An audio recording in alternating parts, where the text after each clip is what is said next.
Hello everyone, कैसे हो? बढ़िया। तो सबसे पहले मैं आपको ये बता दूं कि ये क्लास 9 की सीरीज़ है चैप्टर मोशन, जिसमें से ये चौथा वीडियोस है और ये ग्राफ का सेकंड पार्ट है। ठीक है, तो ग्राफ के फर्स्ट पार्ट हम देख चुके हैं और ये सारी वीडियोस प्रीवियस वीडियोस अपलोड हो चुकी हैं यूट्यूब पे, आप वहाँ से देख सकते हैं। तो देखिए, हम लास्ट वीडियोस में ग्राफ के पार्ट 1 में हमने क्या देखा था। हमने ग्राफ के बारे में जाना था कि ग्राफ क्या होता है। ठीक है, और उसकी ये ग्राफ एक टेक्निक होती है कि चीज़ों को बहुत आसानी से समझने की। फिर उसके बाद हमने कई सारे कर्व देखे थे, डिस्टेंस टाइम ग्राफ देख लिया था, डिस्प्लेसमेंट टाइम ग्राफ देख लिया था, स्पीड टाइम ग्राफ हमें देखना था। ये 3 ग्राफ के बारे में हम इस वीडियो में पढ़ेंगे। तो ये रहा हमारा आज का टारगेट। और तो चलिए शुरू करते हैं।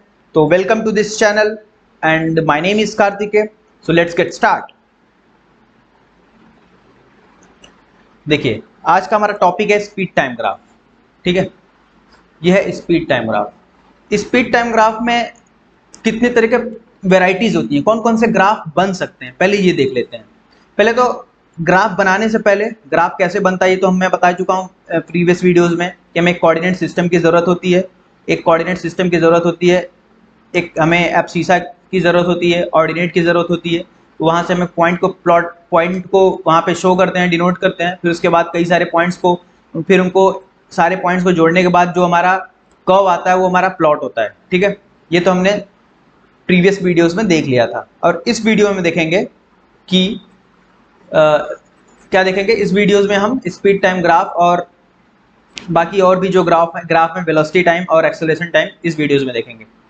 ठीक है, तो चलिए शुरू करते हैं इस वीडियोस का part graph, speed time graph. Speed time graph का सबसे पहले तो स्पीड का फॉर्मूला क्या होता है। स्पीड का फॉर्मूला होता है speed equals to distance upon time, distance upon time. ठीक है, अगर मैं इसको स्पीड टाइम कर्व को मुझे प्लॉट करना है तो मैं इसको ऐसे भी लिख सकता हूँ, distance is equals to speed into time. It's very simple, it's very simple. ठीक है जी, distance equal to speed into time. अब देखते हैं कि स्पीड और टाइम का जो मल्टीप्लिकेशन आ रहा है इसका मतलब क्या है, और ये इस ग्राफ से हमें समझने की कोशिश करते हैं कि इस इक्वेशन का मतलब क्या है। इस ग्राफ से हम समझने की कोशिश करेंगे। तो इसमें कौन कौन से ग्राफ बन सकते हैं, सारे वेरिएशन हम देखेंगे इसमें। ठीक है, तो मैं शुरू करता हूं पहले वेरिएशन से। इसमें कौन सा ग्राफ बन सकता है? पहला तो ये बन सकता है,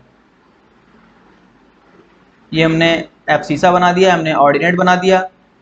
ये हमारा एब्सिसा है, ये हमारा ऑर्डिनेट है। एक्स एक्सिस पे मैंने टाइम को डिनोट कर दिया, डोनेट नहीं। और वाई एक्सिस पे मैंने स्पीड को डिनोट कर दिया।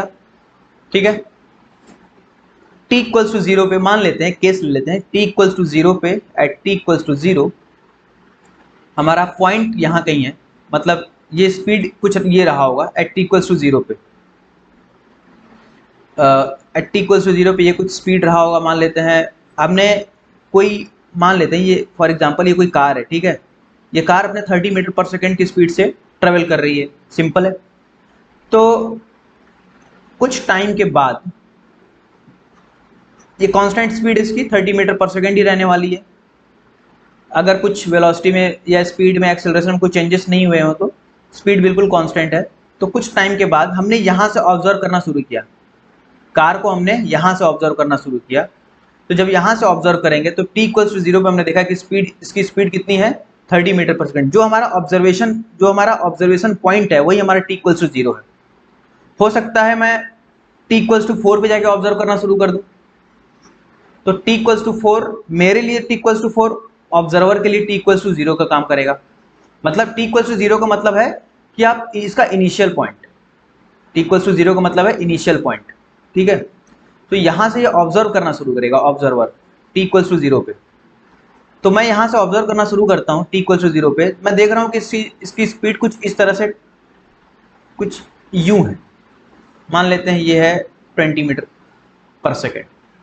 तो टाइम तो बढ़ रहा है लेकिन इसकी स्पीड क्या है, इसकी स्पीड कांस्टेंट है। मतलब उसकी स्पीड में कोई घटोत्तरी या बढ़ोतरी नहीं हो रही है, मतलब उसका स्पीड बढ़ते जा रहा है। ये टाइम एक्सिस के पैरेलल है। ठीक है, टाइम एक्सिस के पैरेलल है, ये ऐसे बढ़ते जा रहा है, बढ़ते जा रहा है, बढ़ते जा रहा है। ठीक है, तो इसमें मैं क्या बोल सकता हूँ, मुझे स्पीड और टाइम के बारे में रिलेशन पता करना है, तो स्पीड और टाइम का रिलेशन ये रहा है, स्पीड इंटू टाइम। तो स्पीड इंटू टाइम को अगर मैं मल्टीप्लाई करूंगा तो ये क्या देगा, डिस्टेंस। ठीक है जी, मान लेते हैं t इक्वल्स टू 0 पे इसकी स्पीड 20 मीटर पर सेकंड है, t इक्वल्स टू 30 पे उसकी स्पीड कितनी है, सेम है 20 मीटर पर सेकंड। अब मुझे इन दोनों को मल्टीप्लाई करना है, स्पीड और टाइम को। स्पीड और टाइम को कैसे मल्टीप्लाई करेंगे ये हम देखते हैं। स्पीड और टाइम को मल्टीप्लाई करने का मतलब क्या है, मैंने t इक्वल्स टू 0 पे देखा स्पीड 20 मीटर पर सेकंड है, t इक्वल्स टू 30 पे देखा स्पीड 20 मीटर पर सेकंड है, और मुझे बोल दिया कि इसका डिस्टेंस निकालो। इसका डिस्टेंस निकालने के लिए मैं क्या करूंगा, t equals to 0, t equals to 30, ये हमने एक कर्व प्लॉट कर लिया। तो ये कर्व कैसा देखने में लग रहा है, ये कर्व बिल्कुल कैसा देखने लग रहा है, किस शेप का है, इसका शेप क्या है, इसका शेप है रेक्टेंगुलर। इसका शेप कैसा है, रेक्टेंगुलर। अगर मैं इस स्पीड को इस टाइम से मल्टीप्लाई कर दूं, इस स्पीड को इस टाइम से मल्टीप्लाई कर दूं, तो क्या निकल आएगा, स्पीड इंटू टाइम, और स्पीड इंटू टाइम क्या होता है, डिस्टेंस। ठीक है, और अगर मैं इसको, ये रहा मैग्नीट्यूड 20 और ये रहा मैग्नीट्यूड 30। अब देखो 20 इंटू 30 का मतलब क्या है, ये एक रेक्टेंगुलर शेप है, ये ए बी सी डी, ठीक है, ये मैं ए बी सी डी की बात कर रहा हूं। ए बी सी डी कैसा शेप है, एक रेक्टेंगुलर शेप है। ठीक है, एक रेक्टेंगुलर शेप है, और 20 इंटू 30 क्या है, इसका, ये एक ऐसा रेक्टेंगुलर शेप जिसका एरिया क्या है 20 इंटू 30। ये मैं बोल सकता हूँ सिंपली 20 इंटू 30। 30 इसका तो लेंथ है, एक रेक्टेंगल है तो इसका लेंथ और ब्रीथ दोनों आएगा। लेंथ है, लेंथ कितना हो गया 30, और उसका ब्रीथ कितना है 20। एक रेक्टेंगुलर का एरिया कितना हो जाएगा, length into L into B, और ये क्या है, ये एल इंटू बी ही तो दिखा रहा है। ठीक है, ये एल इंटू बी ही तो है, यानी कि 600, ये जो दिया है इसका एरिया ही तो है, और इसका एरिया क्या देता है, डिस्टेंस। तो हम यहाँ बोल सकते हैं कि जो स्पीड और टाइम का जो कर्व होगा, स्पीड और टाइम का, मैं पेन चेंज कर लेता हूँ, आई एम सॉरी। स्पीड और टाइम का जो कर्व होगा, ओके ओके ओके, स्पीड और टाइम का जो कर्व होगा, तो यहाँ पे मैंने एक ऑब्जर्वेशन देखा, स्पीड और टाइम का जो कर्व होगा उसका एरिया क्या देगा, उसका एरिया देगा डिस्टेंस। स्पीड टाइम का कर्व का जो एरिया होगा वो एरिया क्या देगा, डिस्टेंस। डिस्टेंस क्यों दे रहा है आप यहाँ पे देख सकते हो, 0 पे इतना था, 30 पे इतना था, एक रेक्टेंगुलर शेप बन रहा है। अगर मुझे इसका डिस्टेंस निकालना है तो स्पीड इंटू टाइम से मल्टीप्लाई करना पड़ेगा। ये रहा स्पीड, ये रहा टाइम, तो स्पीड इंटू टाइम से मल्टीप्लाई कर दिया मैंने, तो 20 इंटू 30, ये 20 इंटू 30 इज नथिंग बट इस रेक्टेंगुलर शेप का एरिया। और ये मैं यहाँ से कंक्लूजन निकाल सकता हूँ, इस पॉइंट से मैं यहाँ पे कंक्लूड कर सकता हूँ। कौन सा पॉइंट है, ये पॉइंट है। इस पॉइंट को मैं कंक्लूड कर सकता हूँ कि जो एरिया होगा टाइम, स्पीड और टाइम कर्व का, वो क्या देगा, डिस्टेंस देगा। सिंपल है, ठीक है जी। आगे बढ़ते हैं। तो यहाँ पे कांस्टेंट स्पीड का कॉन्सेप्ट समझ में आ गया। कांस्टेंट स्पीड का जो ग्राफ होगा वो इस तरह से बनेगा। और दूसरा ग्राफ बनाते हैं, दूसरा ग्राफ लेते हैं, ग्राफ नंबर 2। ये रहा ग्राफ नंबर 2 लेते हैं हम। देखिए दूसरा कर्व कैसा बनेगा, ये हो गया स्पीड और ये हो गया टाइम। ये हो गया स्पीड, ये हो गया टाइम। मैं बोल देता हूँ कि t इक्वल्स टू 0 पे ऑब्जेक्ट की स्पीड क्या थी, 0 थी। ये स्पीड है, एस स्पीड है, ठीक है। t इक्वल टू 0 पे, फिर उसके बाद उसकी स्पीड बढ़नी शुरू हुई। उसकी स्पीड t इक्वल्स टू मान लेते हैं ये 5 सेकंड तक बढ़ी। फिर उसके बाद कांस्टेंट हो गई, कांस्टेंट हो गई।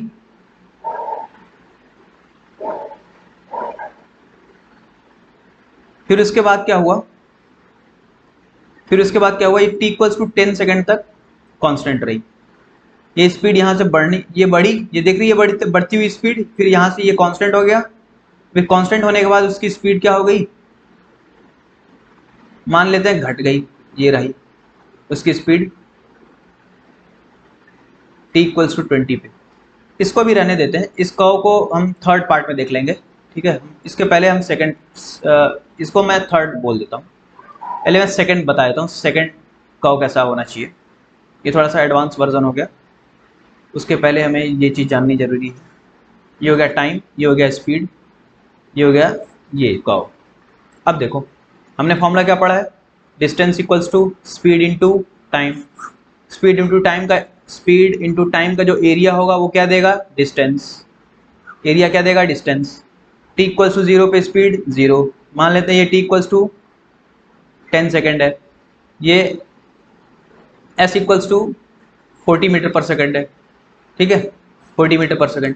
तो अभी मैं बोल दूं कि इसका डिस्टेंस, ये कितना डिस्टेंस ट्रेवल किया होगा 0 से 10 सेकेंड के बीच में, इतने इसने, और अगर ये 40 मीटर पर सेकेंड की स्पीड से ट्रेवल कर रहा है तो इसने कितना डिस्टेंस ट्रेवल किया होगा इसकी, ठीक है, ये कितना डिस्टेंस ट्रेवल किया होगा। तो मैं ये सिंपल बोल सकता हूं कि ये किस तरह का शेप बना रहा है,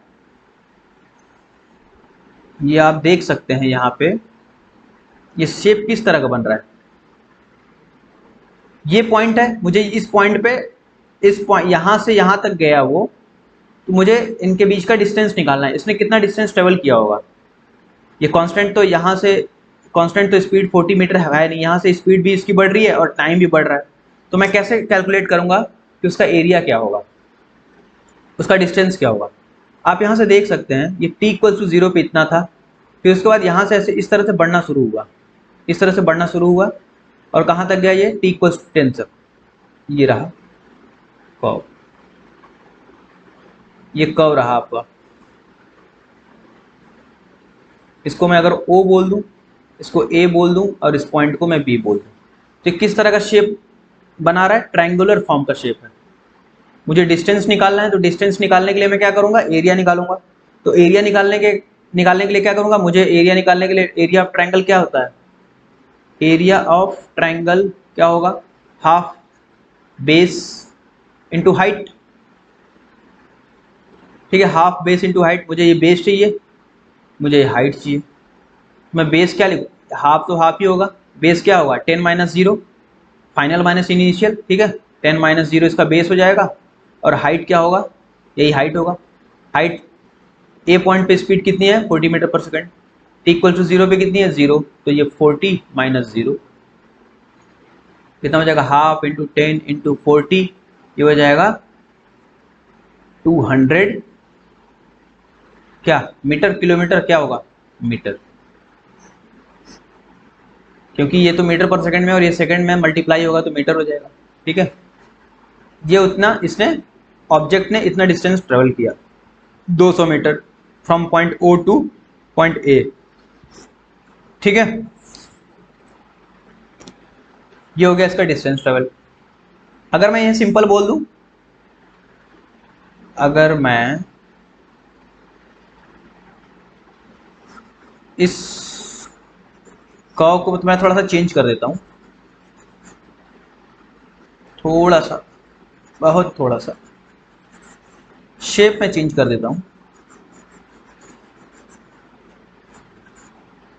की पॉइंट क्या याद रखना है, की पॉइंट हमें यही याद रखना है कि जो डिस्टेंस होगा, सॉरी जो स्पीड और टाइम का जो कर्व होगा उसका एरिया क्या देगा, डिस्टेंस देगा। ये हमें की पॉइंट है इसमें। अच्छा, इसमें स्लोप क्यों नहीं देख रहे हैं हम, स्पीड और टाइम के कर्व में हम स्लोप क्यों नहीं देख रहे हैं। अच्छा, इसको स्पीड अपॉन टाइम देखो तो क्या आ रहा है, स्पीड अपॉन टाइम, ये किसी का फॉर्मूला बन रहा है क्या, स्टडी करने के लिए किसी का फॉर्मूला हमने कभी स्पीड अपॉन टाइम का पढ़ा है, नहीं पढ़ा है। तो हमने जो फॉर्मूला तो हमने यही पढ़ा है, distance equal to speed into time. तो मुझे इसमें स्लोप में इंटरेस्टेड नहीं हूँ, मुझे इसमें एरिया में इंटरेस्टेड हूँ। कर्व का जो एरिया, कर्व जो बनेगा उसका एरिया होगा, वो हमारा डिस्टेंस होगा, ठीक है। तो ये कोई फॉर्मूला नहीं बन रहा है, इसलिए हम इसमें इंटरेस्टेड नहीं है, स्लोप में इंटरेस्टेड नहीं है। हम जो फॉर्मूला जानते हैं यही जानते हैं, distance equal to speed into time. थोड़ा मैं गंदा हो गया, मैं इसको थोड़ा सा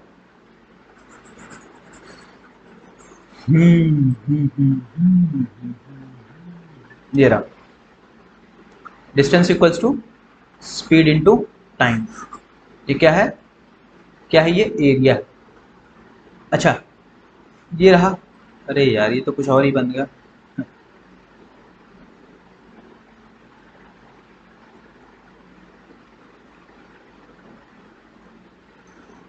ये रहा टाइम, ये रहा स्पीड। देखो टी इक्वल्स टू जीरो, मान लो स्पीड कुछ रही होगी लेट से 30 मीटर पर सेकेंड, ठीक है। और ये यहाँ से टी इक्वल्स टू 20 पे यहाँ आ गया, टी इक्वल टू 20 सेकेंड पे। तो मुझे बताना है कि जब ये 30 मीटर पर सेकेंड से इसकी स्पीड 0 मीटर पर सेकेंड हो जाएगी तो उसने उसने कितना डिस्टेंस ट्रेवल किया होगा, ये हमारा क्वेश्चन है। ठीक है, अब ये हमारा क्वेश्चन है, तो हम क्या करेंगे, इसमें हमें डिस्टेंस पता करना है। उसने पूछा है कि कितना डिस्टेंस उसने ट्रेवल किया होगा। अब मुझे डिस्टेंस पता करने के लिए क्या करना पड़ेगा, डिस्टेंस पता करने के लिए मुझे एरिया देखना पड़ेगा। मुझे डिस्टेंस देखना है, इसका मतलब मुझे एरिया देखना है।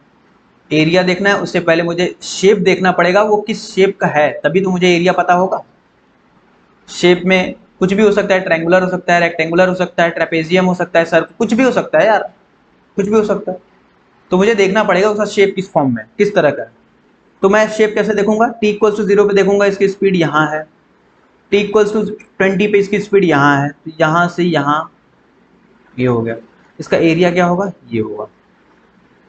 ये फॉर्म हो रहा है एरिया इसका।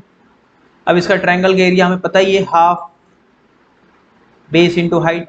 बेस कितना हो जाएगा, हाफ बेस इंटू हाइट। और बेस कितना हो जाएगा, 20 माइनस 0 दैट इज 20। और height is, this is the height, final minus initial. Final कितना था 30 और इनिशियल कितना है 0, तो 30 माइनस 0 दैट इज 30। ये हो जाएगा 10 300 मीटर। ये हमारा डिस्टेंस हो गया। It's very simple, it's very very simple, ठीक है। तो ये हमारा डिस्टेंस पता हो गया। अभी मैं थोड़ा सा चेंज कर देता हूँ। अभी मैं स्पीड को बढ़ा भी रहा हूँ और कम भी कर रहा हूँ और कांस्टेंट भी रख रहा हूँ, तब देखते हैं कैसा, तब देखते हैं इसको, इसका एरिया कैसे निकलेगा, उसका एरिया क्या होगा, किस शेप में होगा। मैं इधर आ जाता हूँ, तीसरे नंबर पे। इधर देखिए, t इक्वल्स टू 0 पे ये रहा, फिर t इक्वल्स टू 5 तक उसकी स्पीड क्या हुई, इंक्रीज हुई, यूनिफॉर्मली इंक्रीज कर रही है, ठीक है। फिर उसके बाद 5 से लेके, अच्छा उसमें दिखा नहीं होगा, 5 ये रहा 0 से 5 सेकंड तक। फिर 5 से 10 सेकंड तक उसकी स्पीड क्या है, कांस्टेंट है, ये रहा स्पीड कांस्टेंट। फिर उसके बाद 10 से 20 सेकंड तक उसकी स्पीड क्या हो रही है, कम हो रही है, देख रहे हो कम हो रही है। कम होते होते होते होते कहाँ पे आ रही है, 0 पे हो जा रही है। अभी मैं पूछूं, अभी ये आपसे पूछ दे कि बताओ कि 0 से find distance covered by object first from t equals to 0 to t equals to 20 second. दूसरा t equals to 5 to t equals to 10। तीसरा case t equals to 10 to t equals to 20, ठीक है। तो ये कितना डिस्टेंस ट्रेवल करेगा इन तीनों cases में। तो चलिए शुरू करते हैं, देखते हैं सोल्यूशन, देखते हैं क्या होगा। देखिए t इक्वल टू 0 से हमें पहले तो पता करना है 0 से 20 सेकंड। 0 से 20 सेकंड हमें देखना है, यानी कि t इक्वल टू 0 पे स्पीड कितनी है, इतनी। फिर t इक्वल टू 20 पे कितनी है, इतनी। और इसने कर्व कौन सा फॉलो किया, ये वाला, यहाँ से ऐसे, यहाँ से ऐसे। अब देखिए इसमें कौन कौन से शेप बन रहा है, ये किस शेप का बन रहा है, ये t इक्वल टू 0 से t इक्वल टू 20 तक ये शेप बन रहा है ट्रेपेजियम का। ट्रेपेजियम तो जानते ही होंगे, दो पैरेलल साइड और इधर दो नॉन पैरेलल साइड, ठीक है। ये ट्रेपेजियम होता है। ट्रेपेजियम को, ट्रेपेजियम का एरिया क्या होता है, ट्रेपेजियम का एरिया निकाल लो, या फिर मैं इसको ऐसे ब्रेक कर लूं। ये ट्रायंगल बन गया, ये रेक्टेंगल बन गया, ये ट्रायंगल 1 2 3, इनका एरिया क्या हो जाएगा, एरिया इज 1 2 और 3। तो इन तीनों को ऐड कर दो, इन तीनों का एरिया ऐड कर दो, तो सिंपल ट्रेपेजियम का एरिया निकल जाएगा। अगर वैसे भी ट्रेपेजियम का एरिया का फॉर्मूला अलग होता है, half of sum of two parallel side, sum of two parallel sides into distance between them, ये डिस्टेंस बिटवीन देम हो जाएगा, sum of two parallel side into distance between them, मान लेते हैं हाइट h। तो ये निकालने से बेहतर है कि हम सिंपली यही निकाल लें, ठीक है। ऐसे भी निकाल सकते हो, वैसे भी निकाल सकते हो, कोई से भी निकाल सकते हो। तो चलिए हम पहला शुरू करते हैं, t=0 से लेके t=20 तक। तो देखिए हमें इसका भी फॉर्मूला, इसका एरिया निकालना पड़ेगा, यानी ये एक कर्व बन रहा है और दूसरा कौन सा कर्व बन रहा है, दूसरा एक ये कर्व बन रहा है, एक ये कर्व बन रहा है, और तीसरा कौन सा कर्व बन रहा है, तीसरा ये कर्व बन रहा है,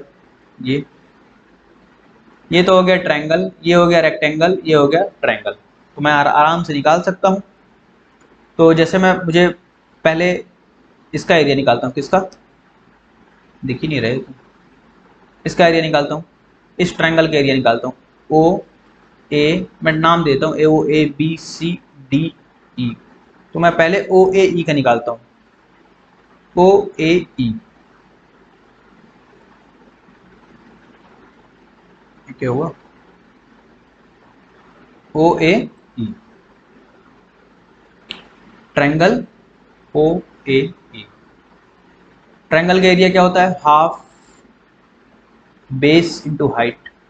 अब बोलो हाफ बेस कितना था, बेस कितना था, ये रहा बेस,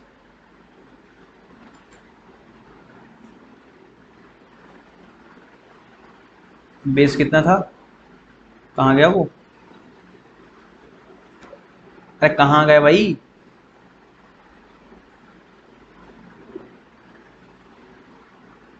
खो गया लग रहा है, कोई बात नहीं, मैं फिर से बता देता हूँ, मैं फिर से बना देता हूँ, इसमें क्या है, यहाँ से ऐसे चला, यहाँ से ये रहा, यहाँ से ये रहा, ये हो गया टाइम, ये हो गया स्पीड, ये होगा t=0, ये हो गया, मान लेते हैं कितना था 20, और ये हो गया, ये हो गया, ये हो गया t=5, ये हो गया t=10, ये हो गया t= कितना 20। तो मैं पहले केस में निकालना था ओ A B C D E, ये हो गया। अब मुझे इसमें निकालना क्या है, निकालना मुझे इसका डिस्टेंस है, इसने यहाँ से यहाँ तक कितना डिस्टेंस ट्रेवल किया। तो डिस्टेंस निकालने के लिए मैं क्या करूँगा, डिस्टेंस निकालने के लिए मुझे एरिया चाहिए, और एरिया निकालने के लिए मुझे क्या चाहिए, शेप चाहिए। तो शेप मैं कैसे पता करूँगा कि शेप, पॉइंट से इस पॉइंट को, इस पॉइंट को, सारे पॉइंट को जोड़ने के बाद मुझे जो शेप पता चलेगा उससे मैं निकाल लूँगा उस शेप का। शेप निकल जाएगा तो उसका एरिया निकल जाएगा। जैसे मैं ओ ए ई से निकालता हूँ, पहले ओ ए ई पे, तो ओ ए ई का एरिया कितना हो जाएगा, हाफ बेस इंटू हाइट। तो हाफ बेस कितना है, फाइनल माइनस इनिशियल, ये बेस है ना, ये है बेस, फाइनल माइनस इनिशियल यानी 5 - 0, यही होगा 5 - 0, दैट इज 5 - 0। और हाइट कितना होगा, हाइट ये होगा 20 - 0, 20 - 0, ये कितना हो जाएगा, हाफ इंटू 5 × 20, ये हो जाएगा 10 × 5 = 50 मीटर। यानी ओ ए ई का जो एरिया होगा वो कितना होगा, 50 मीटर। ठीक है, ये तो हमें इसका एरिया निकल गया। अब हमें किसका एरिया निकालना है, अब हमें इसका एरिया निकालना है, इसका इसका इसका एरिया भी निकल जाएगा। कैसे निकलेगा वो देख लेते हैं। एरिया ए बी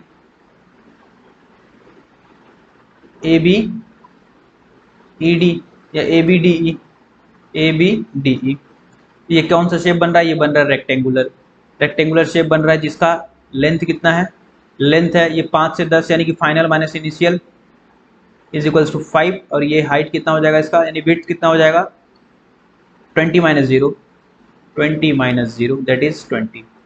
तो एरिया इसका कितना हो जाएगा, इसका एरिया हो जाएगा हाफ बेस इज 5, सॉरी ये तो रेक्टेंगल है ना भाई, length into breadth, L into B, L कितना है 5, बी कितना है 20, ये हो जाएगा 100 मीटर।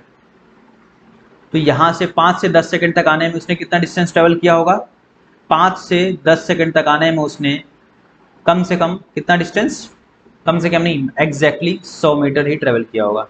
ठीक है, नेक्स्ट पार्ट देख लेते हैं। इसका एरिया निकल गया, इसका एरिया, अब हमें इसका एरिया बचा है।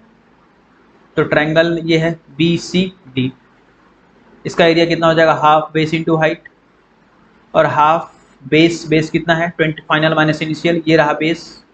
t इक्वल्स टू 10 से t इक्वल्स टू 20 तक, तो 20 माइनस 10 ये हो गया बेस। हाइट कितना हो जाएगा, ये 20 minus 0, 20 minus 0 that is half 10 into 20, ये कटपुट आ जाएगा 100 बचेगा, 100 मीटर, 100 मीटर, 100 मीटर, मीटर। तो ये 50 मीटर आया, ये 100 मीटर आया, ये 100 मीटर आया, यानी कि O से मतलब सॉरी t इक्वल्स टू 0 से t इक्वल्स टू 5 तक उसने कितना डिस्टेंस ट्रेवल किया, 50 मीटर। t इक्वल्स टू 5 से लेके t इक्वल्स टू 10 तक उसने कितना डिस्टेंस ट्रेवल किया, 100 मीटर। t इक्वल्स टू 10 से लेके t इक्वल्स टू 20 तक उसने कितना डिस्टेंस ट्रेवल किया, 100 मीटर। तो टोटल उसने कितना डिस्टेंस ट्रेवल किया होगा, टोटल, टोटल मतलब ये ट्रेपेजियम का O A B C, O A B C D E, ये ट्रेपेजियम फॉर्म हो रहा है, तो उसने टोटल डिस्टेंस कितना ट्रेवल किया होगा,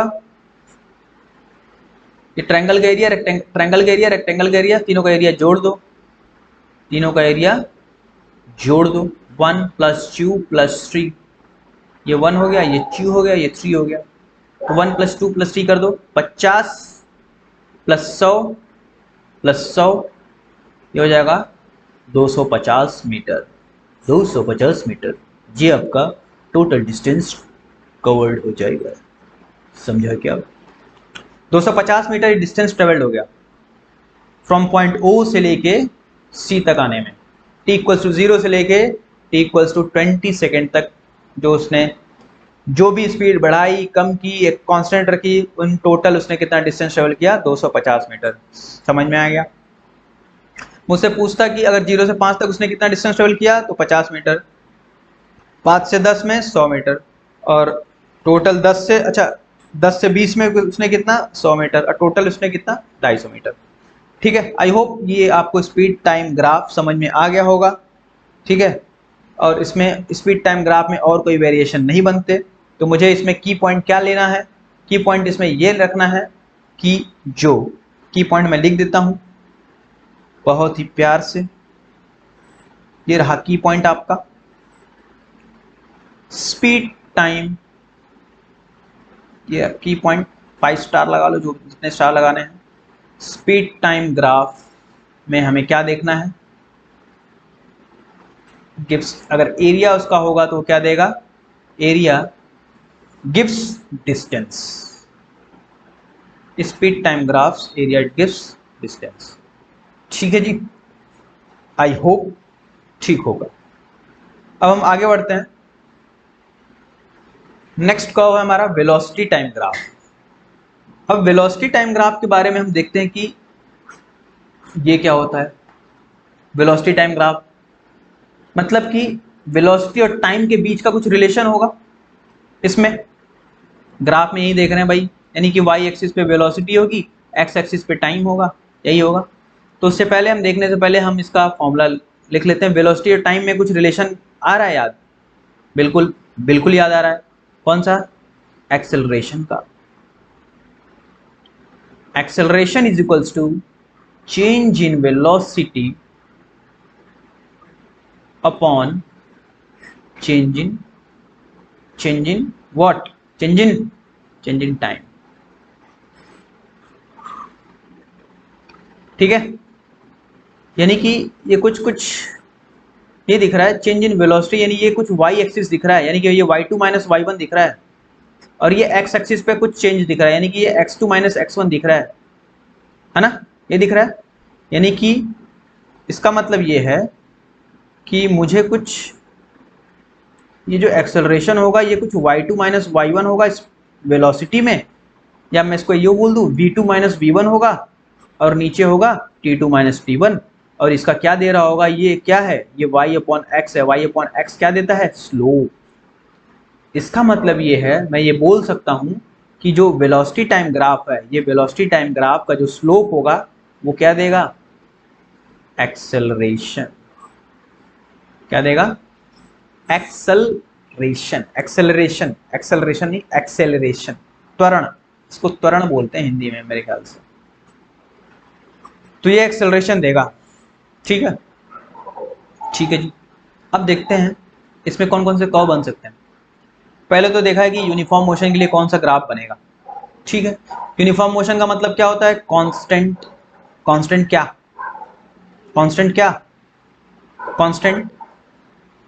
उसकी स्पीड क्या होनी चाहिए? कांस्टेंट होनी चाहिए। वेलोसिटी कांस्टेंट होनी चाहिए, कांस्टेंट वेलोसिटी। अभी तक आप यही समझो कि स्पीड और वेलोसिटी कांस्टेंट होनी चाहिए। जैसे वाई एक्सिस पे वेलोसिटी, एक्स एक्सिस पे टाइम। तो कांस्टेंट स्पीड के लिए, कांस्टेंट वेलोसिटी के लिए हमें कौन सा कर्व बनाने का? यूनिफॉर्म मोशन के लिए हमें कौन सा कर्व बनाना पड़ेगा? वेलोसिटी को कांस्टेंट रखना पड़ेगा, यानी कि वेलोसिटी में कोई चेंजेस नहीं होनी चाहिए। वेलोसिटी में कोई चेंजेस नहीं चाहिए हमें, कोई भी चेंजेस नहीं है। अगर चेंजेस हो गए तो क्या मतलब होगा? अगर हो गए तो यूनिफॉर्म मोशन नहीं रहेगा फिर, और क्या? अगर हो गए तो मोशन यूनिफॉर्म नहीं होगा, नॉन यूनिफॉर्म मोशन होगा, सिंपल है।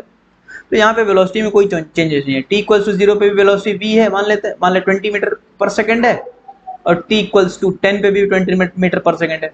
तो इसमें वेलोसिटी में कोई चेंज नहीं है। इसका स्लोप क्या होगा? स्लोप मैंने बताया था, कोई भी लाइन अगर एक्स एक्सिस से पैरेलल है तो उसका स्लोप एक्स एक्सिस से कितना होगा? 0 डिग्री। इसका स्लोप क्या हो जाएगा? 0 डिग्री। शून्य, शून्य की प्राप्ति हो जाएगी इससे। ठीक है, शून्य की प्राप्ति होना बहुत डिफिकल्ट टास्क है, by the way. It's a long term meditation process. Anyway, कभी उस पर भी चर्चा कर लेंगे। कांस्टेंट वेलोसिटी है, कांस्टेंट वेलोसिटी का जो कर्व बनेगा वो किस तरह से बनेगा? ये स्लोप, स्लोप ही ये कुछ इस तरह से बनेगा। कांस्टेंट स्पीड, स्लोप हो जाएगा 0, स्लोप हो जाएगा 0। स्लोप होने का मतलब 0 का मतलब एक्सेलरेशन क्या हो जाएगा? एक्सेलरेशन हो जाएगा 0, ए इक्वल्स टू 0। ठीक है, ए इक्वल्स टू 0 हो जाएगा। अभी और कौन से कर्व बन सकते हैं यूनिफॉर्म मोशन में? और यूनिफॉर्म मोशन में कोशिश करते हैं कुछ और बन सकता है क्या? अच्छा, मैं ये बनाऊं क्या? ये बनाऊं? नहीं, ये नहीं बना सकता। यूनिफॉर्म मोशन तो होगा ही नहीं, क्योंकि यहाँ पे वेलोसिटी इस पॉइंट पे ये है, इस पॉइंट पे ये है, इस पॉइंट पे ये है, इस पॉइंट पे ये, वेलोसिटी तो चेंज हो रही है भाई साहब। ये तो यूनिफॉर्म मोशन का बनेगा ही नहीं, बनेगा, बिल्कुल नहीं बनेगा। तो मैं ये तो कर्व होगा ही नहीं, तो इसको मैं हटा देता हूँ। तो यूनिफॉर्म मोशन में बस यही एक कर्व बन सकता है कांस्टेंट वेलोसिटी के लिए। ठीक है जी, आगे बढ़ते हैं। अब देखते हैं कि नॉन यूनिफॉर्म मोशन में भी कैसा बन सकता है। नॉन यूनिफॉर्म मोशन, अच्छा, नॉन यूनिफॉर्म मोशन में, नॉन यूनिफॉर्म मोशन का मतलब क्या है? मतलब कि वेलोसिटी बढ़ रही है। ठीक है, वेलोसिटी बढ़ रही है, इसका मतलब क्या है? यानी कि एक्सेलरेशन में कुछ आया हुआ है, मतलब वेलोसिटी में चेंजेस तो आए। एक्सेलरेशन मतलब वेलोसिटी, एक्सेलरेशन होता क्या है? Change in velocity. तो जब वेलोसिटी में चेंज हुआ तो एक्सेलरेशन कुछ हुआ होगा। तो एक्सेलरेशन कुछ हुआ होगा। अच्छा, ये जो चेंज है अगर ये कांस्टेंट है, देखिए, acceleration is equal to change upon change in velocity upon change in time, यही होता है। अगर मैं इसको कांस्टेंट बोल दूं, जो चेंज है ये कांस्टेंट है विथ रिस्पेक्ट टू टाइम, तो एक्सेलरेशन क्या हो जाएगा? कांस्टेंट हो जाएगा। अगर ये चेंज इन वेलोसिटी ऊपर की तरफ बढ़ रहा है, या बढ़ रहा है, या कम हो रहा है, या इंक्रीज है, डिक्रीज हो रहा है, चेंज हो रहा है, अगर ये चेंज हो रहा है, अगर डेल्टा भी चेंज हो रहा है, तो एक्सेलरेशन भी क्या होगा? चेंज हो जाएगा, नॉन यूनिफॉर्म एक्सेलरेशन हो जाएगा, कांस्टेंट एक्सेलरेशन नहीं रह जाएगा। तो for constant acceleration motion uniformly increase करना चाहिए। यूनिफॉर्मली इंक्रीज का मतलब कि अगर t इक्वल्स टू 0 पे 10 मीटर पर सेकंड की स्पीड से वेलोसिटी से ट्रेवल कर रहा है, और t इक्वल्स टू 10 सेकंड पे 20 मीटर पर सेकंड की स्पीड से ट्रेवल कर रहा है, t इक्वल्स टू 30 सेकंड पे इसको कितना ट्रेवल करना पड़ेगा फॉर कांस्टेंट एक्सेलरेशन? यहाँ पे एक्सेलरेशन कितना है? एक्सेलरेशन यहाँ पे 20 माइनस 2, 20 माइनस 2 अपन 10, यानी कि 10/10, यानी कि 1 मीटर पर सेकंड स्क्वायर। तो यहाँ पे इसको कितना ट्रेवल करना पड़ेगा? यहाँ पे इसको 30 मीटर पर सेकंड की स्पीड से ही ट्रेवल करना पड़ेगा, यानी कि इनकी जो वेलोसिटी में जो चेंजेस होनी चाहिए वो कांस्टेंट होनी चाहिए। यहाँ पे चेंजेस 10 है, यहाँ पे चेंजेस भी 10 होने चाहिए, तभी एक्सेलरेशन कांस्टेंट हो पाएगा, अदरवाइज एक्सेलरेशन कांस्टेंट नहीं होगा। वाह, चलिए हम आगे बढ़ते हैं, इसका ग्राफ प्लॉट करते हैं ना। आगे इतनी जल्दी क्यों बढ़ना, धैर्य रखो, हैव पेशेंस। यस, ये रहा, ये हो गया वेलोसिटी, और ये हो गया टाइम। टाइम हमने तो यूनिफॉर्मली यूनिफॉर्म मोशन का देख लिया था, कैसा आया था, ऐसा आया था, मतलब कांस्टेंट आया था। अच्छा, non uniform for constant acceleration, constant acceleration का मतलब, कांस्टेंट एक्सेलरेशन का मतलब पता है ना, change in velocity upon change in time. Delta we क्या होना चाहिए, कांस्टेंट होना चाहिए, कॉन्स्टेंटली इंक्रीज करना चाहिए, यूनिफॉर्मली इंक्रीज करना चाहिए। ये मान लो यूनिफॉर्मली इंक्रीज कर रहा है, ये इंक्रीज कर रहा है, इस पॉइंट पे देख लो, इस पॉइंट पे देख लो, और इस पॉइंट पे देख लो। टी इक्वल्स टू 0 बोल दो यहाँ पे, T equals to 5, T equals to 10, T equals to 15, 10, 20, 30, ठीक है। यानी कि टी इक्वल्स टू 5 पे उसकी स्पीड कितनी है, 10 मीटर पर सेकंड। वेलोसिटी ये मीटर पर सेकंड में है, यूनिट एसआई यूनिट में, टाइम यहाँ सेकंड में है। टी इक्वल्स टू 5 सेकंड पे उसका क्या, उसका क्या आ गया भाई, ये रहा। टी इक्वल्स टू 5 पे उसकी स्पीड कितनी है, 10 मीटर पर सेकंड। टी इक्वल्स टू 10 पे उसकी स्पीड कितनी है, 20 मीटर पर सेकंड। टी इक्वल्स टू 15 पे उसकी स्पीड कितनी है, 30 मीटर पर सेकंड। अब मैं इसका क्या करूंगा, चेंज देखूंगा कि एक्स जो चेंज इन वेलोसिटी है वो क्या कांस्टेंट है या नहीं। तो देखो, चेंज इन वेलोसिटी यहाँ पे 5 से 10 में देखो, 5 से 10 में इसकी वेलोसिटी कितनी है, चेंज 10। 10 से 15 में देखो इसकी वेलोसिटी में चेंज कितनी है, 10।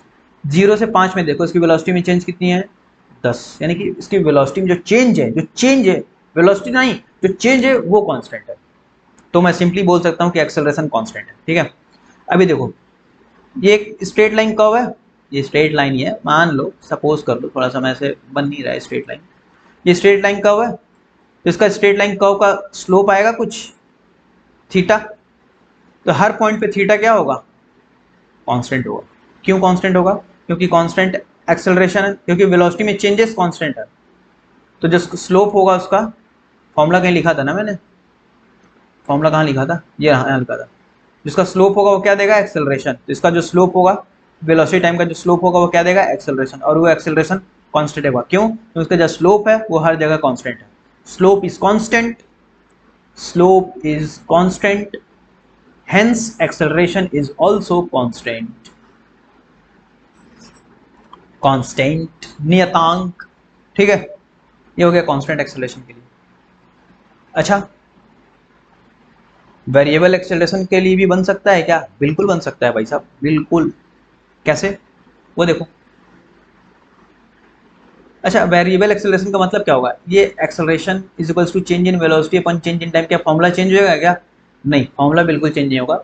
इसका जो एक्सेलरेशन सॉरी इसका जो वेलोसिटी है, वेलोसिटी में जो चेंज होगा वो हो सकता है इंक्रीज करे, हो सकता है डिक्रीज करे, मतलब वेलोसिटी में चेंज इन वेलोसिटी में चेंज आ जाएगा, डेल्टा वी में कुछ चेंजेस आ जाएंगे, ये चेंज होता रहेगा। जब ये चेंज होगा तो एक्सेलरेशन तो ऑब्वियसली क्या होना पड़ेगा, चेंज होना पड़ेगा। देखिए कैसे, ये हो गया वेलोसिटी और ये हो गया एक्सेलरेशन। थोड़ा एसी को कम कर देता हूँ, ठीक है। ये हो गया वेलोसिटी, ये हो गया एक्सेलरेशन। तो ओवरऑल, अरे यार ये वायर इधर रहा है ना भाई। तो ओवरऑल हमें क्या करना है, नॉन यूनिफॉर्म मोशन चाहिए। मान लेता हूं मैं t इक्वल्स टू 0 पे, t इक्वल्स टू 0 पे वेलोसिटी 0 रही होगी, फिर कुछ इस तरह से बढ़ा, यहाँ पे वेलोसिटी में चेंजेस तो कांस्टेंट रहा है।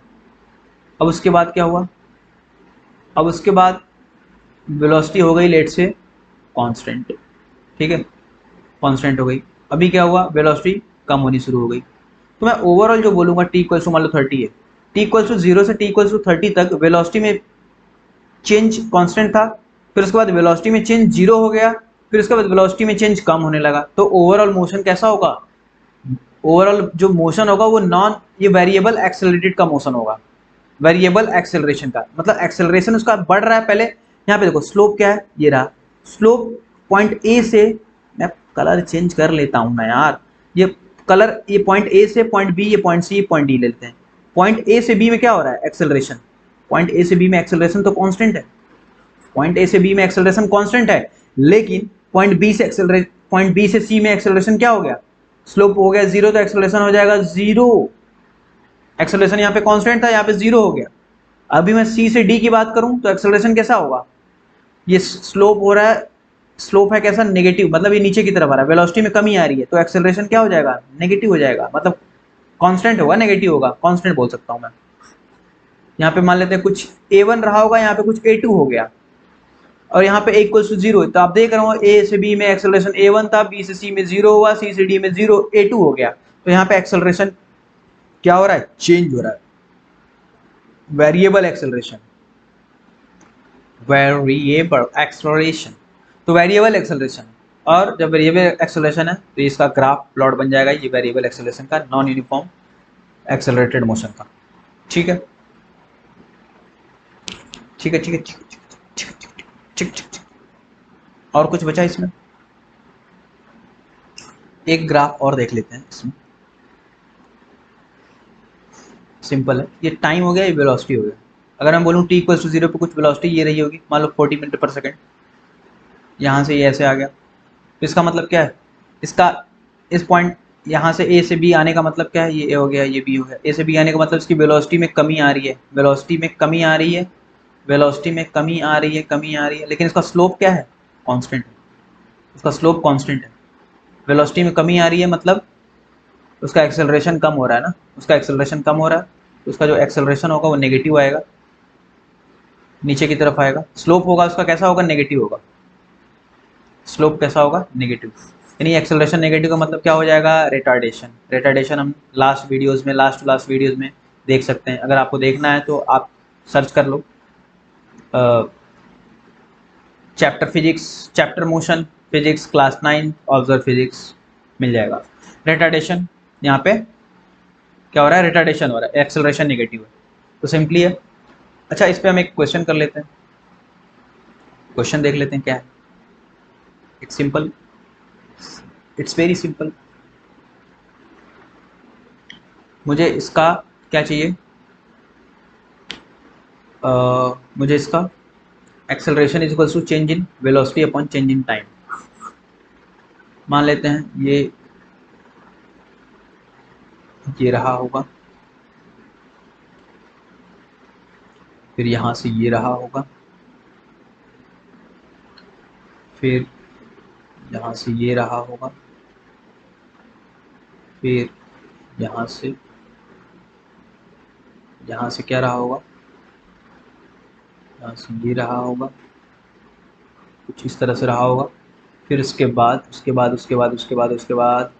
बाद ये, अरे यार हटना, ये रहा होगा, फिर उसके बाद ये रहा होगा, फिर उसके बाद ये कुछ ऊपर गया होगा, फिर उसके बाद ये ज़्यादा ऊपर चला गया होगा, यहाँ तक गया होगा, कहाँ तक गया होगा, मैं ऊपर तक भेज देता हूँ, ज़्यादा ऊपर नहीं, यहाँ तक गया होगा, इस पॉइंट तक, इस पॉइंट के करस्पॉन्डिंग तक गया होगा। अब इस पॉइंट के करस्पॉन्डिंग तक जाने के बाद यहाँ से कांस्टेंट हो जाएगा। ये हमारे पास में किसका कर्व है, ये हमारे पास में वेलोसिटी को मैं ले लेता हूँ मीटर पर सेकंड में, ये हो गया हमारे पास में टाइम, इसमें सेकंड में। अब मैं इसमें कुछ इसको सारे पॉइंट्स को बता देता हूँ। ये हो गया t इक्वल्स टू 5, ये हो गया t इक्वल्स टू 10, ये हो गया t इक्वल्स टू 15, ये हो गया t इक्वल्स टू 20, 25 याद आया, कुछ नहीं याद होगा, नहीं आया। t इक्वल्स टू 30, ये 30 है भाई साहब, ध्यान देना। t equals to 40 and so on ये है t इक्वल्स टू कितना, क्या 500, 100 नहीं, 0। और ये है वेलोसिटी 20, यहाँ की वेलोसिटी मैं ले लेता हूँ 4g, और यहाँ पे वेलोसिटी मैं ले लेता हूँ कितनी लूँ 30, और ये तो 40 है ही, ये तो 0 है ही। ठीक है ठीक है ठीक है। अब मुझे क्या करना है इसका, मुझे ये बताइए। अच्छा, की पॉइंट्स इसमें क्या रहेगा, acceleration is equals to change in velocity upon change in time. मुझे पहले मैं नाम भी देता हूँ, A B C D E F G H तक लेता हूँ, ठीक है। मुझे क्या करना है, हर पाथ पे ए से बी, बी से सी, सी से डी, डी से ई, ई से एफ, एफ से जी, जी से एच, हर पॉइंट का मुझे एक्सेलरेशन चाहिए। हर जैसे मुझे ए से बी में उसने कितना एक्सेलरेट किया होगा, कांस्टेंट एक्सेलरेशन होगा, जो भी होगा 0 1 0 अल्फा बीटा जो भी रहा होगा, जो भी है उसको मुझे एक्सेलरेशन पता करना है हर पाथ में, एक्सेलरेशन। ठीक है, एक्सेलरेशन पता करना है। एक्सेलरेशन पता करने का मतलब क्या हुआ, हमें स्लोप पता करना है बेसिकली। स्लोप पता करने का मतलब क्या हुआ, हमें y2 माइनस y1 और x upon x2 minus x1 पता करना है। y2 minus y1 upon x2 minus x1 का मतलब क्या हुआ, इसका मतलब ये हुआ कि हमें change in velocity upon change in time पता करना है। Change in velocity upon change in time का मतलब क्या हुआ, v2 minus v1 upon t2 minus t1 पता करना है। समझ में आया क्या, आया? देखिए, करते हैं पता करना ही पड़ेगा। सबसे पहले मैं ए से बी के लिए बताता हूँ, ए से बी में उसकी कितनी एक्सेलरेशन रही होगी या जो भी रहा होगा। तो हमें की पॉइंट स्लोप एक्सेलरेशन, ठीक है। ए से बी में देखो कितना एक्सेलरेशन होगा, स्लोप कितना है, स्लोप है ए से बी में, स्लोप कितना है 0, शून्य है, तो स्लोप इज 0 तो एक्सेलरेशन इज 0।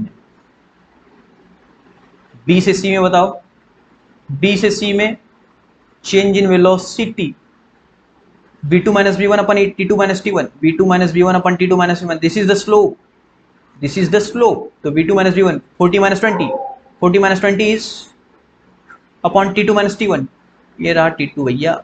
t2 कितना है यहाँ पे, b से c कितना टाइम लग रहा है, 5 से 10 सेकंड, यानी कि 10 minus 5 which is equals to 20 upon 5 is equals to 4 metre पर सेकंड स्क्वायर। ठीक है, ये b से c हो गया। अभी c से d में देखते हैं, सी से डी में एक्सेलरेशन कितना है, स्लोप 0 है तो एक्सेलरेशन 0 हो जाएगा।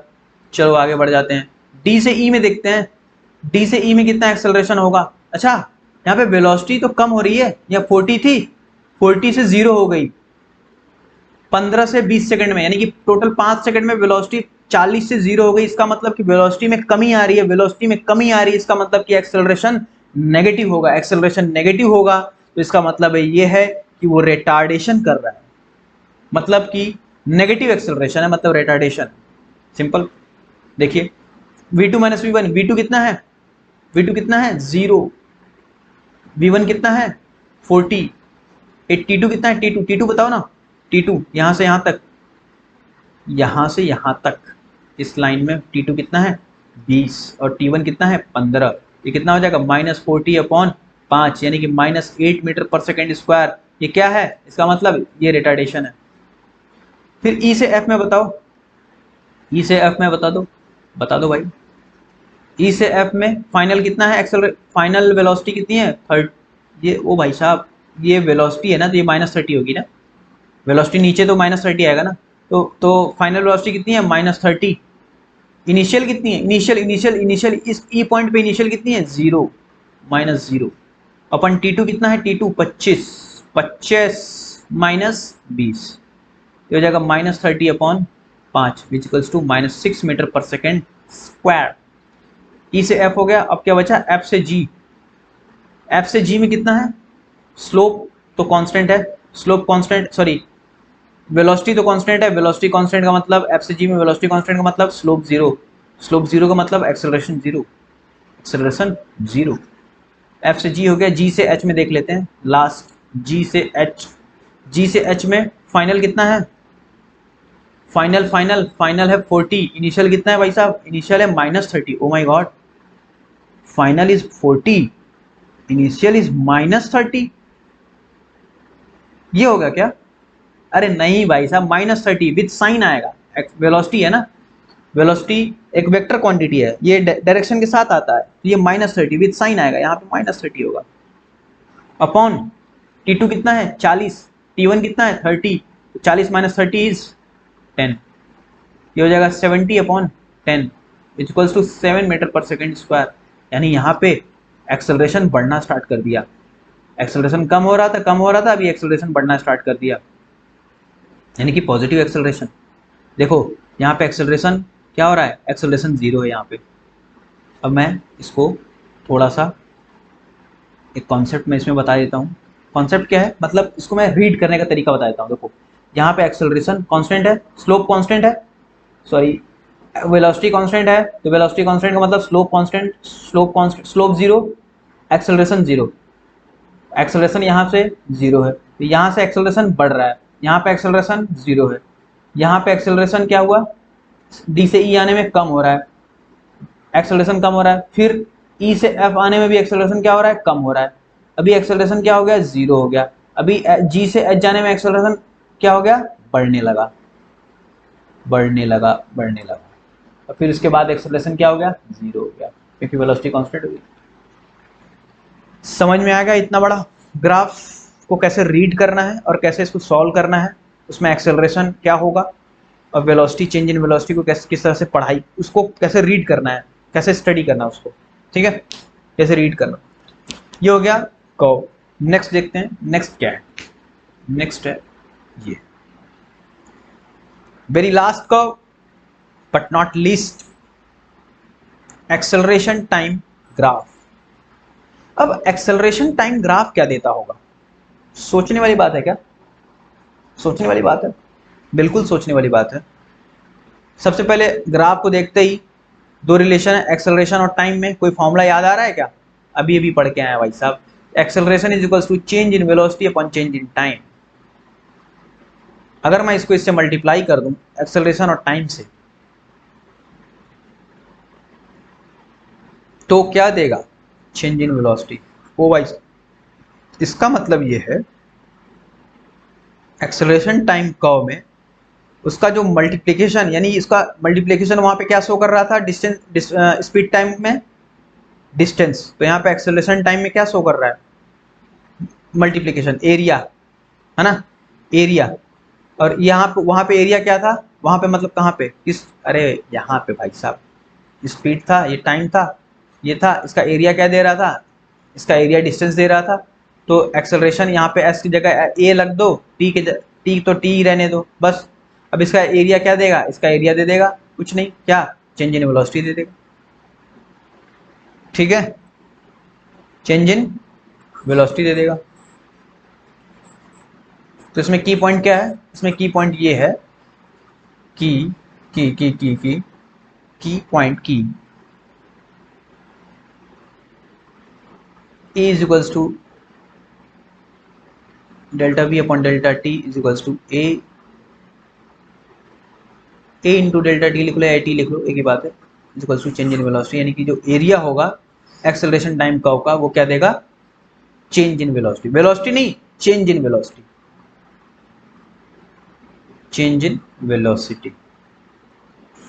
There is difference between velocity and change in velocity. Velocity is the magnitude, but change is, velocity is the magnitude of क्या magnitude, speed. It is the magnitude of velocity, that is speed at a particular point, but change is between 2 points from t1 to t2. तो यहाँ पे change in velocity होगा, इसको velocity गलती से मत कर देना, ठीक है। ओके ओके ओके, मैं इस कर्व को पढ़ता हूँ, इस कर्व को रीड करने की कोशिश करता हूँ। यहाँ पे देखिए एक्सेलरेशन का कर्व तो कांस्टेंट है, एक्सेलरेशन टाइम का कर्व है, ये टाइम है, ये एक्सेलरेशन है, और यहाँ पे जो एक्सेलरेशन है वो कांस्टेंट है, 2 metre per second square constant है, ठीक है।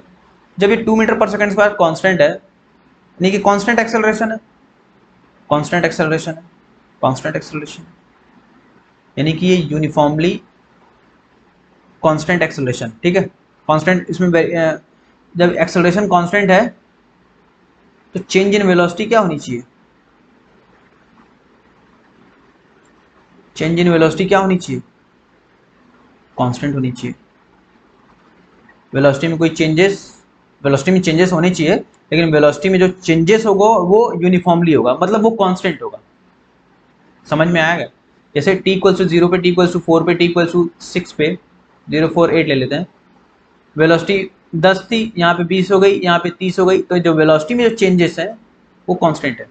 वही कहने का मतलब है वेलोसिटी में चेंजेस कांस्टेंट है। वेलोसिटी में चेंज तो हो रहा है लेकिन जो चेंज है वो कांस्टेंट है। तो जो जो चेंज होगा कांस्टेंट है, यानी ये एक्सेलरेशन कांस्टेंट है, यानी यही कव है।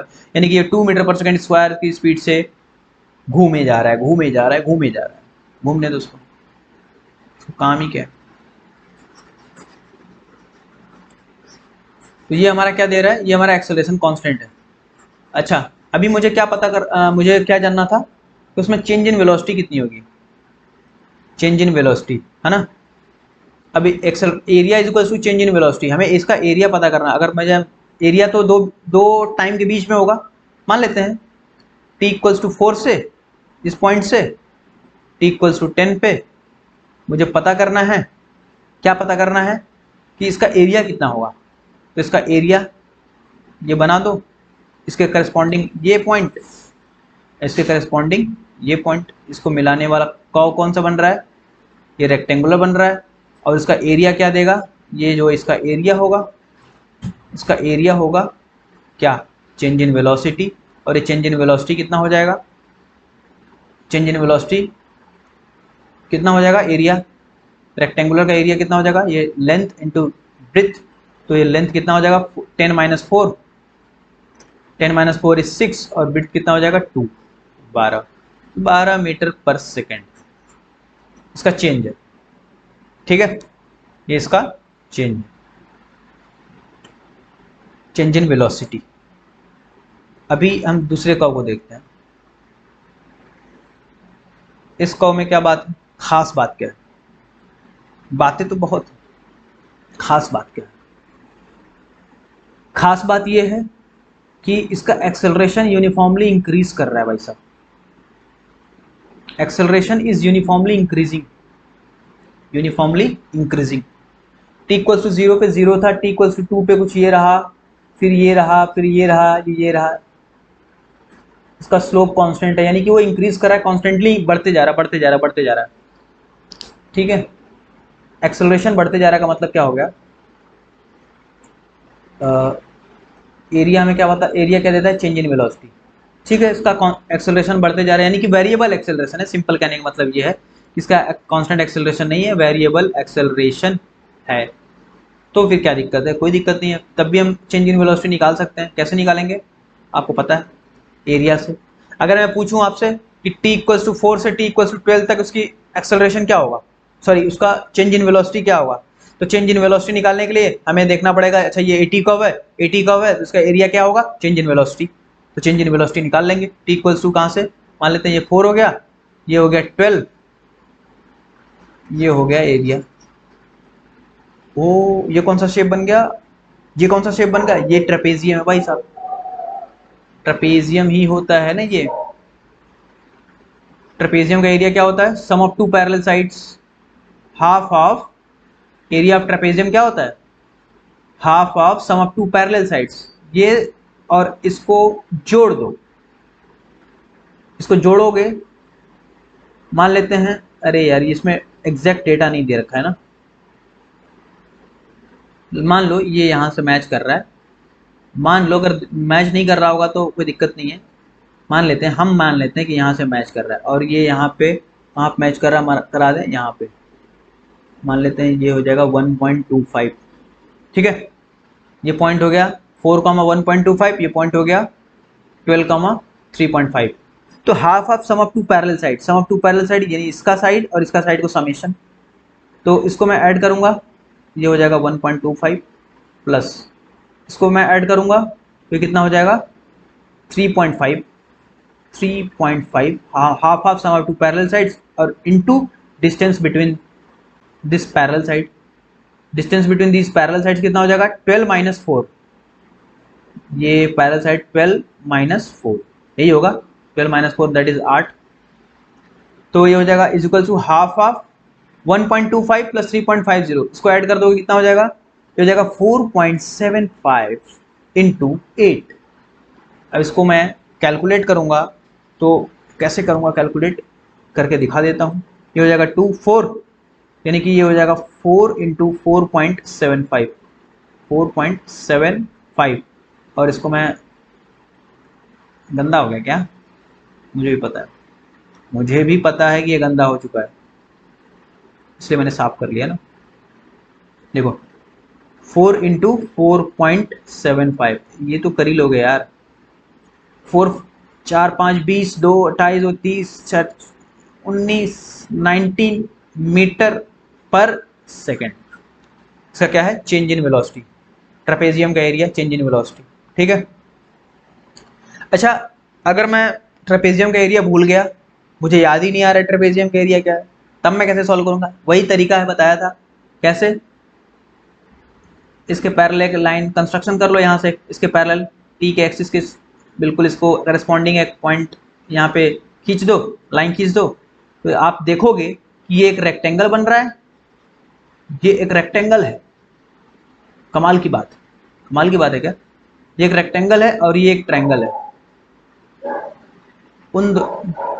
ये एक रेक्टेंगल है और ये एक ट्रायंगल है, 1 2 दोनों का एरिया जोड़ दो, ट्रेपेजियम का एरिया आ जाएगा। ठीक है, तो ट्रेपेजियम का एरिया आ गया तो हमारा एरिया आ जाएगा, टोटल एरिया आ जाएगा। टोटल एरिया आ गया, इसका मतलब हमारा चेंज इन वेलोसिटी आ गया। सिंपल है, तो हम यहाँ से हमने भी चेंज इन वेलोसिटी निकाल लिया। अच्छा, इस केस में देखो अभी क्या हो रहा है, ये कौन सा कर्व बन गया भाई साहब, ये यहाँ पे एक्सेलरेशन तो कॉन्स्टेंटली इंक्रीज कर रहा था, कॉन्स्टेंटली इंक्रीज कर रहा था, यूनिफॉर्मली बढ़ रहा था, है ना, यूनिफॉर्मली बढ़ रहा था, क्योंकि इसका स्लोप तो मतलब इसका एक्सेलरेशन का जो कर्व है स्लोप कांस्टेंट है, तो इसका स्लोप कांस्टेंट है, मतलब लाइन बिल्कुल स्ट्रेट लाइन है, बढ़ती हुई स्ट्रेट लाइन है, यानी कि इसका एक्सेलरेशन कॉन्स्टेंटली बढ़ रहा है, एक पर्टिकुलर रेट से बढ़ रहा था। लेकिन यहाँ पे एक रेट से बढ़ ही नहीं रहा है, कुछ भी बढ़ रहा है, मतलब कि टी इक्वल टू 0 पे इतना था, 4 पे इतना, 6 पे इतना, 8 पे और ज़्यादा हो गया, 10 पे और ज़्यादा हो गया, 12 पे और ज़्यादा, पता नहीं कहाँ ये जाएगा, ये पता नहीं कहाँ जाएगा, किसको टच करेगा मालूम नहीं। तो अभी ये नॉन यूनिफॉर्मली एक्सेलरेटेड मोशन हो गया, non uniformly variable accelerated motion हो गया। ठीक है, अभी सही है। तो हमें इसका अगर एरिया निकालना होगा, तो इसका एरिया कैसे निकालेंगे, तो हमें पता है कि जो एटी का जो एटी कर्व जो होता है उसका एरिया क्या देता है, change in velocity, change in velocity, ये हो गया वेलोसिटी, ये ये ये अब तुम ये हो गया वेलोसिटी, इसका एरिया। उसका एरिया कैसे निकालेंगे, कमाल की बात, कैसे निकालेंगे, ये हमें देखो, इसका एरिया कभी आएगा नहीं एग्जाम में, 9th-10th लेवल पे तो बिल्कुल नहीं आएगा, ये आएगा तो 12th लेवल पे, 11th पे आएगा, 12th में आएगा। ये एक पैराबोला है, Y square equals to 4ax। Parabola का कर्व कैसा होता है, इस तरह से होता है ना, Y square equals to 4ax, ये पैराबोला है। तो मैं यहाँ पे लिख दूंगा ए स्क्वायर इक्वल्स टू 480, ये कर्व बनेगा। और मैं यहाँ पे सिंपली लिख दूंगा कि जो इसका एरिया अंडर द कर्व होगा वो क्या देगा, चेंज इन वेलोसिटी। मुझे इसको निकालने की जरूरत नहीं है, मैं बस ये बताने के लिए है कि इसका एरिया जो होगा वो चेंज इन वेलोसिटी देगा। और इसका एरिया हम 11th क्लास में पढ़ लेंगे कि इसका एरिया कैसे निकालते हैं। ठीक है, ये सेमी पैराबोला है,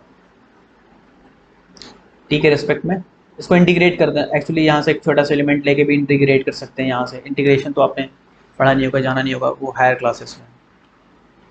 इस लेवल पे इतना ही बहुत है। एक्सेलेरेशन टाइम ग्राफ तो वैसे एनसीईआरटी में है ही नहीं, फिर भी मैंने एक्सेलेरेशन टाइम ग्राफ बता दिया। एनसीईआरटी में, एनसीईआरटी लेवल पे बात करूँ तो सिर्फ एनसीईआरटी लेवल पे बात करूँ तो सिर्फ डिस्टेंस टाइम कर्व है, डिस्टेंस टाइम ग्राफ है और वेलोसिटी टाइम ग्राफ है, बस इतना ही दिया है। लेकिन हमने यहाँ पे सारे जितने भी ग्राफ होते हैं वो सारे ग्राफ पढ़ लिए कि उसका स्लोप किसका एरिया क्या देता है। ठीक है, तो आई होप ये आपको समझ आया होगा। और शुक्रिया इतना वीडियोस लंबा देखने के लिए। Thank you so much, thank you for watching. Stay blessed, stay happy, पढ़ाई करते रहें। धन्यवाद।